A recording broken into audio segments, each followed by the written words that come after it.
4/3/2025 খ্রিস্টাব্দ তারিখে দুপুর আনুমানিক 12:30 সময় আশুলিয়া থানার নবাগত যে অফিসার ইনচার্জ ছিলেন, তিনি চেয়ারে বসা থাকা অবস্থায় একজন ব্যক্তি রুমে ঢোকেন। ঢোকার পরে তিনি বলেন যে আমাকে বিএনপির দপ্তর অফিস থেকে পাঠানো হয়েছে। তারপরে কিছু সাংবাদিক তাকে জিজ্ঞাসা করে, দপ্তর অফিসে আপনার পোস্ট কি? তখন তিনি বলেন যে আমি ওখানকার পিয়ন। তো তারপরে উনি বলেন যে আপনি কি জন্য এসেছেন? তো বলেছেন যে দপ্তর অফিস থেকে আমাকে পাঠানো হয়েছে যে বর্তমানে যে অফিসার ইনচার্জ এসেছেন তিনি ছাত্রলীগের লোক কিনা এটা যাচাই বাছাই করার জন্য তাকে পাঠানো হয়েছে।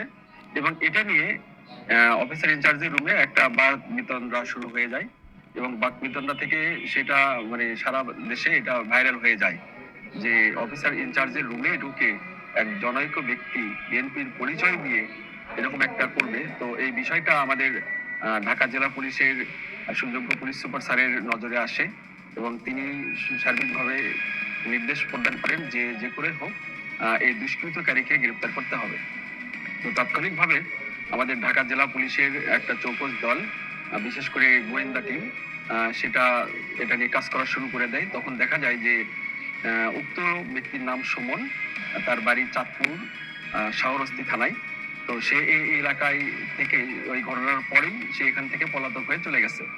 এরপরে বিএনপির পার্টি অফিসে খোঁজ নেওয়া হয় যে এরকম কোনো ব্যক্তি আছে কি না।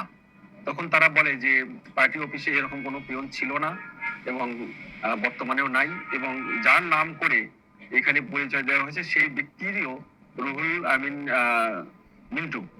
তো রুহুল আলম খানের রকমের এই কেন্দ্রীয় কোনো পদ পদবি নাই, বিএনপির সাথে সম্পৃক্ততা নাই।